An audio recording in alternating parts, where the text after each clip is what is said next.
అందరికీ నమస్కారం. ఈరోజు వీడియోలో మనం అయ్యప్ప స్వామి 18 మెట్ల పూర్తి కథని తెలుసుకుందాము. అయితే నిన్నటి షార్ట్ వీడియోలో ప్రతి మెట్టులోని దేవతా రూపాల గురించి తెలుసుకున్నాము. ఎవరైనా చూడకుండా ఉన్నట్లయితే ఒక్కసారి మన ఛానల్ విజిట్ చేసి ఆ వీడియో కూడా చూడండి. తర్వాత మీరు ఈ కథ వింటే మీకు పూర్తిగా అర్థమవుతుంది.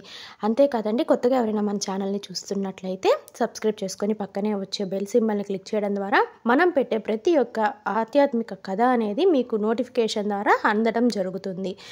ఇక ఆలస్యం చేయకుండా కథలోకి వెళ్ళిపోదాం. గతంలో పదునెట్టాంబడి అంటే 18 మెట్లు ఎక్కే భక్తులు, దిగే భక్తులు మెట్టు మెట్టుకు కొబ్బరికాయలు కొట్టే ఆనవాయితీ ఉంది. దీనివల్ల మెట్లు పూర్తిగా శిథిలమయ్యాయి. దీంతో 1985 నవంబర్ 30న పంచలోహాలతో చేసిన తొడుగును మెట్లకు అమర్చారు. అప్పటి నుంచి దీనికి పొన్ను పదునెట్టాంబడిగా పేరు వచ్చింది. కొబ్బరికాయలు మెట్ల మీద కొట్టకుండా పడి పక్కనే కింద భాగంలో కొట్టే ఏర్పాటును కూడా చేశారు. 1998లో బెంగళూరుకు చెందిన వ్యాపారవేత్త విజయ్ మాల్యా గారు ఇచ్చిన 3.5 కోట్ల రూపాయల విరాళంతో ఆలయానికి బంగారు తాపడం చేశారు. అప్పుడే ఆలయానికి ఉత్తర దక్షిణ గోడల మధ్య సుమారు 16 చదరపు అడుగుల్లో శ్రీ అయ్యప్ప స్వామి జీవిత చరిత్రను చెక్కించారు. గర్భగుడి ప్రధాన ద్వారానికి, తలుపులకు, హుండీకి కూడా బంగారు పూత పూయించారు. అరిగిపోయిన 18 మెట్లకు కొత్తగా పంచలోహపు మెట్ల తొడుగు ఈ మధ్యనే చేయించారు. వానలు వస్తే ఇబ్బంది లేకుండా పై భాగంలో కప్పుల రేకులను అమర్చారు. ఈ మెట్లు 5 అడుగుల పొడవు, 9 అంగుళాల వెడల్పు, 1.5 అడుగుల మందం కలిగి ఉంటాయి. భక్తులు ఎక్కినప్పుడు సహకరించడానికి పడికి 2 వైపులా పోలీసు వారు ఉంటారు. వికలాంగులు, వృద్ధులు, చిన్నపిల్లలు ఎక్కుతున్నప్పుడు మిగిలిన వారిని ఆపేసి వారిని మాత్రమే అనుమతిస్తారు. అయితే ఇక్కడ మీకు ఒక ఆశ్చర్యకరమైన విషయం చెప్పాలి. మనం ఏమనుకుంటాము, అయ్యప్ప స్వామి వాహనం పులి అని అనుకుంటాము. కానీ కాదండి.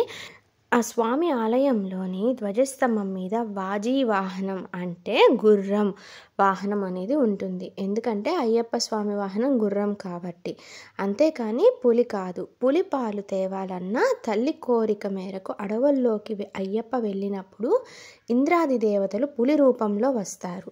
పులి మీద ఆయన ఎక్కి పందల రాజ్యం చేరుకుంటారు. కేవలం ఆ సందర్భంలోనే అయ్యప్ప స్వామి పులిని వాహనంగా చేసుకున్నాడు. ఇప్పుడు 18 అయ్యప్ప మెట్ల కథ గురించి తెలుసుకుందాం. శబరిమల అయ్యప్ప స్వామి దీక్షలో పదునెట్టాంబడి అంటే 18 మెట్లకి ఎనలేని ప్రాధాన్యం ఉంది. ఈ మెట్లను ఎక్కి స్వామిని దర్శించుకుంటేనే దీక్ష ముగిసినట్లు. పవిత్రమైన ఈ మెట్ల వెనక ఎంతో కథ ఉంది. శబరిగిరి శ్రీ ధర్మశాస్త్ర అయ్యప్ప స్వామి యోగాలయం ముందు భాగంలో ఉన్న 18 మెట్లను పదునెట్టాంబడి లేదా పదునెట్టు త్రిపాడికల్ అని అంటారు. ఈ సోపానాలు అధిరోహించడానికే ప్రతి భక్తుడు విధిగా మండలం దీక్ష అంటే 41 రోజులు తీసుకుంటారు. ఈ మెట్లు అఖండ సాలగ్రామ శిలతో పరశురాముని ద్వారా నిర్మితమయ్యాయని ప్రతీతి. అందుకే ఈ క్షేత్రానికి పరశురామ క్షేత్రం అని కూడా అంటారు. ఈ మెట్లు మానవుని స్థూల సూక్ష్మ శరీరాలకు ప్రతీక. ఆ 18 మెట్లు ఎందుకంటే, అసలు ఈ 18 మెట్లు ఎందుకున్నాయి, వాటి ప్రాముఖ్యత ఏంటి అనే ప్రశ్న అందరికీ కలగడం సహజమే. హరిహరసుతుడైన అయ్యప్ప స్వామి మణికంఠునిగా 12 సంవత్సరాలు పందల రాజు దగ్గర పెరిగారు. మహిషిని వధించిన తరువాత అవతార పరిసమాప్తి చేశాడు.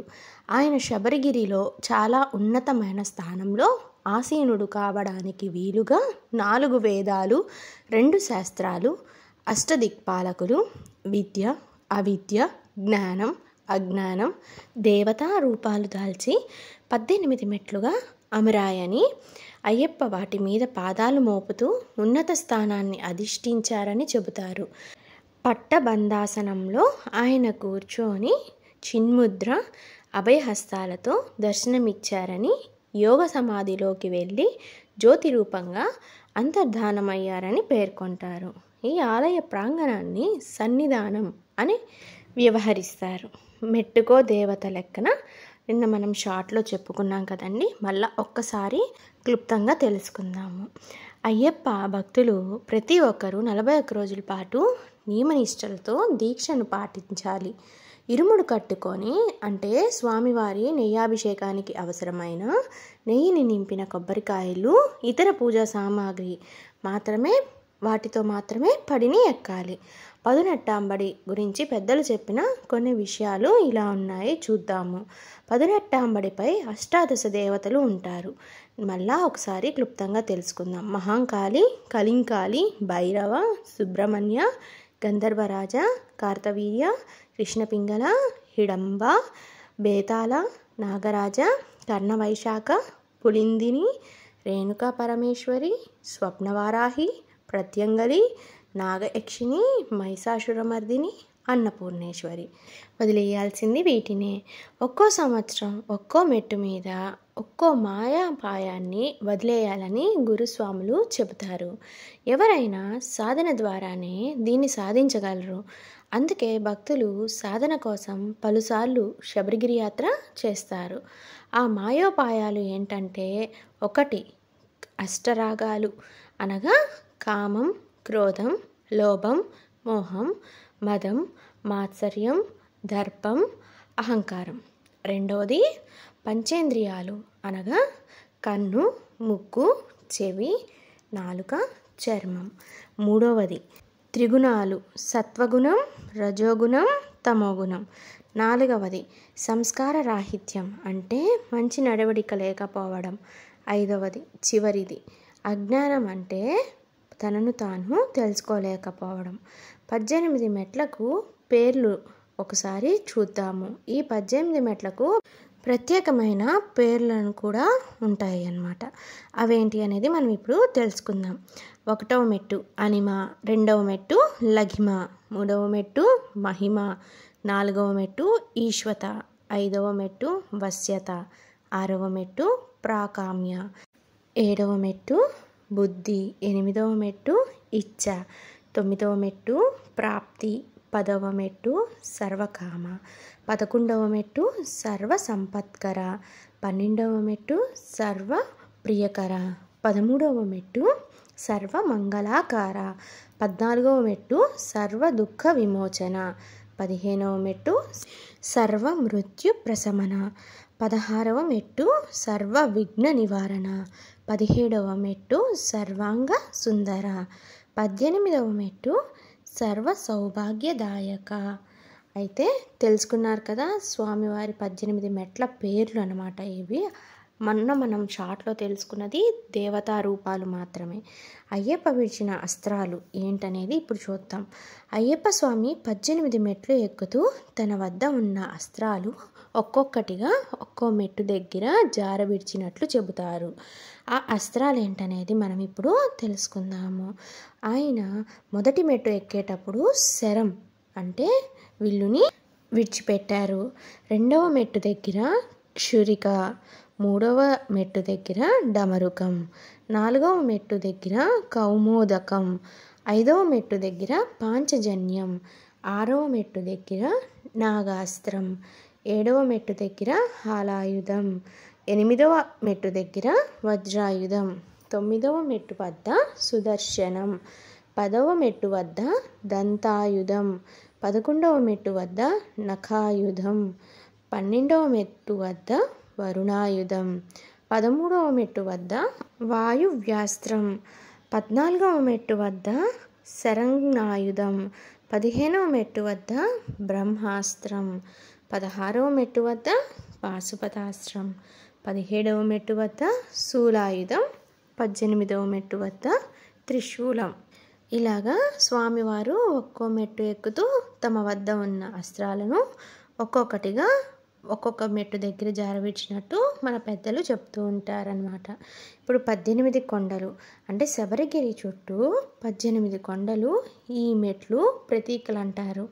అవి పొన్నాంబలమేడు 1వది, 2వ కొండ గౌదవమల, 3వ కొండ నాగమల, 4వ కొండ సుందరమల, 5వ కొండ చిట్టమద్బలమల, 6వ కొండ కలిగిమల, 7వ కొండ మాతాంగమల, 8వ కొండ దైలాదుమల, 9వ కొండ శ్రీపాదమల, 10వ కొండ దేవరమల, 11వ కొండ నీల్కల్ మల, 12వ కొండ దాలప్పర్ మల, 13వ కొండ నీలిమల, 14వ కొండ కరిమల, 15వ కొండ పుత్తుసేరిమల, 16వ కొండ కాలైకట్టిమల, 17వ కొండ ఇంజప్పారమల, 18వ కొండ శబరిమల. అయితే ఇంకో విషయం ఏంటంటే అండి, పవిత్ర ఆహుతి అంటే పడికి ముందు భాగంలోని పవిత్ర ఆహుతి సుమారు 70 రోజుల పాటు ఏటా నవంబర్ 16 నుంచి జనవరి 20 వరకు అఖండంగా మండుతూనే ఉంటుంది. ముద్ర టెంకాయలు అనగా స్వామివారి అభిషేకం కోసం నెయ్యి నింపిన టెంకాయలు పగులను కొట్టి నెయ్యిని స్వామివారికి కొబ్బరి చిప్పలను ఈ ఆహుతికి సమర్పిస్తారు. ఇటువంటి పవిత్ర ఆహుతి మరే ఇతర దేవాలయాల్లోనూ లేదు. అలాగే ఇన్ని నియమాలను పాటించి దైవ దర్శనం చేసుకునే ఆలయం కూడా మరొకటి లేదు. అయితే విగ్రహాన్ని పునఃప్రతిష్ఠన ఎప్పుడు జరిగింది అనేది చూద్దాం. శబరిమలలో పరశురాముడు, పందలరాజు ప్రతిష్ఠించిన విగ్రహాలు 2 రాతివే.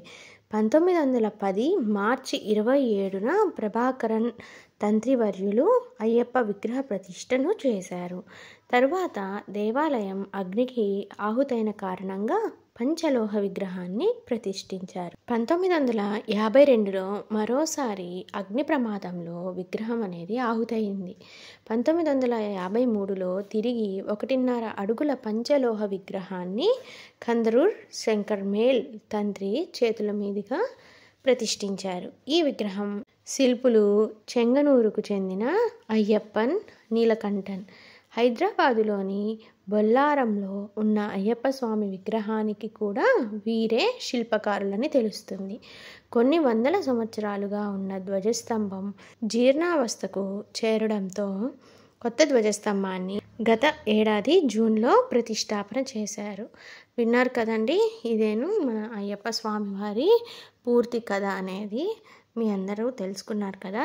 ఇక ఆలస్యం చేయకుండా ఈ వీడియో మీ అందరికి కనుక నచ్చినట్లయితే లైక్ చేయండి. అదేవిధంగా మీ ఫ్రెండ్స్ అండ్ ఫ్యామిలీ మెంబర్స్కి షేర్ చేయడం మాత్రం అస్సలు మర్చిపోవద్దు. మరియు మరెన్నో మంచి వీడియోలతో, ఆధ్యాత్మిక కథలతో, పౌరాణిక కథలతో మీ అందరి ముందుకు మంచి మంచి కథల్ని తీసుకొస్తానండి. ఈ వీడియో కనుక మీకు నచ్చినట్లయితే మన ఛానల్ని తప్పకుండా సబ్స్క్రైబ్ చేసుకొని పక్కనే వచ్చే బెల్ సింబల్ని క్లిక్ చేయడం ద్వారా నేను పెట్టే ప్రతి ఒక్క నోటిఫికేషన్ అనేది మీ వరకు అందడం జరుగుతుంది. అంతేకాదు మన ఛానల్లో చాలా కథలు అనేవి ఉన్నాయండి. ఒక్కసారి మన ఛానల్ని విజిట్ చేసి మీకు ఏ కథ కావాలనేది వినండి. మరియు మీకు ఏ కథ అనేది కావాలో కామెంట్ చేయండి. నేను తప్పకుండా ఆ కథతో మీ అందరి ముందుకు వస్తాను. ధన్యవాదాలు.